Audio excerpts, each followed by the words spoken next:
Salam alaikum khawti khawatati, je vais vous demander de rester jusqu'à la fin. Nous allons lire l'article de Valeurs Actu, puis je suis tombée sur un autre article.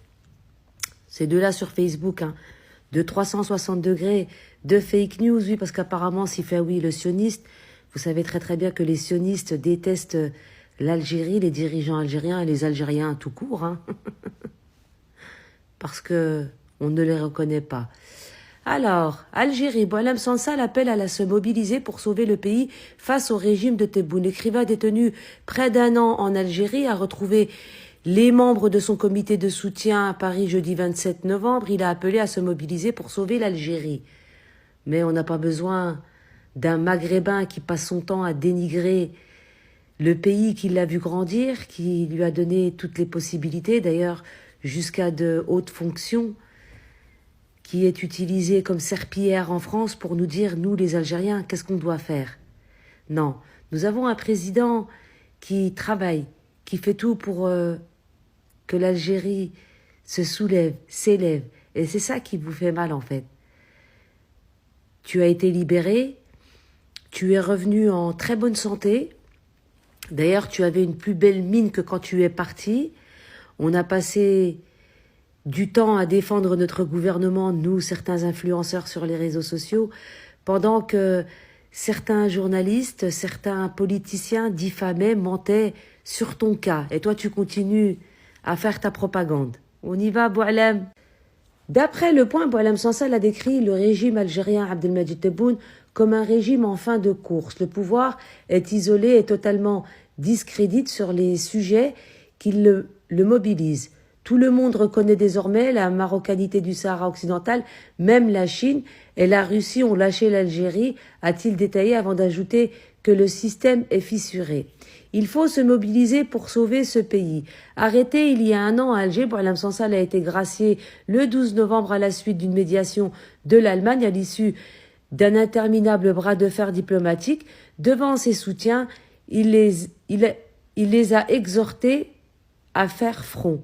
Il faut se mobiliser pour sauver ce pays. L'islamisme est la menace suprême, mais il y en a d'autres, comme un message à tout faire pour empêcher Abdelmadjid Tebboune de rester au pouvoir. Il y restera, que ça vous plaise ou pas. Il a été élu par son peuple, donc vous ne pouvez rien y faire. Et ce n'est pas quelques phrases de Boualem Sansal qui va changer, je dirais, l'estime qu'a le peuple envers son président.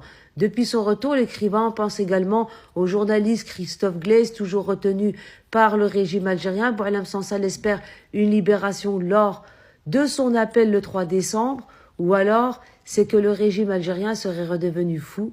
Je ne peux pas le croire. Il a su récemment faire preuve d'intelligence. Oui, il a fait preuve d'intelligence en te libérant. Je ne sais pas encore combien de temps il te reste à vivre, hein, ça, Dieu seul le sait. Moi, je suis croyante. Comme on dit chez nous, Allahu Alam.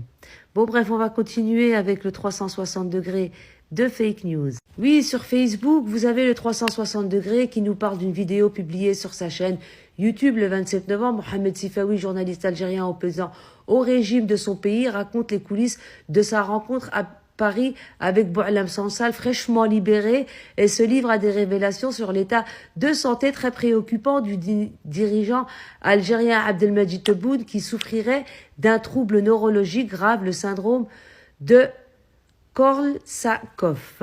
J'ai été chercher l'article. Abdelmadjid Tebboune, un président atteint de démence sénile aux commandes d'une Algérie à la dérive. N'oubliez pas qu'il n'y a pas si longtemps que ça, Mohamed Sadis avait essayé de renégocier la réouverture des frontières, mais vous nous avez les journalistes qui continuent à cracher sur l'Algérie, et en parlant de qui? Parlant d'un sioniste. Oui, un sioniste. N'oubliez pas que Sifawi l'a avoué de sa propre bouche qu'il était sioniste, hein. Donc nous, Sifawi, moi personnellement, je l'ai connu qu'à travers les réseaux sociaux, et il ne m'intéresse pas, et tout ce qu'il dit, c'est que des fake news. Alors que Mohamed Sifawi choisisse d'aborder l'état de santé du président algérien dans une vidéo consacrée aux coulisses de sa rencontre avec Boualem Sansal n'a rien d'anodin. Loin d'être un hors-sujet, ce détour éclaire le contexte dans lequel s'inscrit la situation de l'écrivain. L'auteur du Serment des barbares et en effet exprimé sa volonté de retourner en Algérie pour récupérer ses affaires. Moi, je lui conseille de rester en France, notamment son ordinateur portable. Lors de leur rencontre le 26 novembre à Paris, Mohamed Sifawi a tenté de le dissuader, estimant qu'il fait la même erreur qu'Emmanuel Macron et que l'écrasante majorité des analystes français, car ils pensent qu'en face, en Algérie, le régime est tenu par des personnes rationnelles, logiques et structurées. Or, c'est tout le contraire. Car depuis quelques années, la rumeur sur la détérioration de l'état de santé du président algérien ne cesse d'enfler. C'est pour ça qu'il fait un bon travail, qu'il nous sort de bons discours, mais Sifawi prétend tout le contraire. En cause des absences prolongées, des prises de parole décousues, des décisions irrationnelles prises à l'emporte-pièce. Il faut savoir que le président Abdelmadjid Tebboune ne s'est pas déplacé au G20. Il a laissé une autre personne le faire à sa place car il était occupé. Il avait du travail à faire en Algérie. Pour ce qui est ses prises de parole, il a un langage proportionné.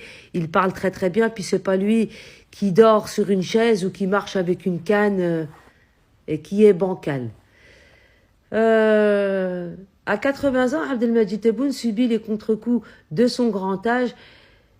Est-on en lieu de penser, mais pas que, car d'après les sources évoquées dans cette vidéo par Mohamed Sifawi, de mal dont souffre en réalité le président algérien aurait d'ores et déjà été diagnostiqué par ses médecins. Connaît-il le secret médical? Je ne pense pas, parce que si les médecins ont fuité l'état de santé du président Abdelmadjid Tebboune, c'est extrêmement grave. Quand les symptômes de la démence se manifestent dans les décisions politiques. De quoi s'agit-il précisément? Une petite recherche sur un site médical permet de s'en faire une idée précise. C'est un trouble neurologique chronique causé par une carence sévère en thiamine, vitamine B1, souvent lié à une consommation excessive d'alcool. Il entraîne des troubles cognitifs majeurs, notamment des problèmes de mémoire et peut-être le stade final de l'encéphalopathie de Wernicke, un état aigu. Les symptômes incluent l'amnésie rétrograde, perte de mémoire, des événements passés et antérograde. Moi, ce qui est pour sa perte de mémoire, il a promis des choses et les a faites jusqu'au bout. Donc, il a promis beaucoup de travail. D'ailleurs, vous avez vu la vidéo, son dernier passage à Constantine. Tout ce qui a été promis a été fait. Je ne vais pas continuer à lire ce torchon. Je vais juste vous dire qu'en lisant ces deux articles, j'ai bien ri. J'ai ri parce que ça prouve que le président Abdelmadjid Tebboune est sur la bonne voie. Le seul trouble dont vous pouvez l'accuser d'avoir, c'est le trouble de l'ignorance. C'est qu'il vous ignore. Il vous calcule même pas. Il sait même pas que vous existez. Tout simplement.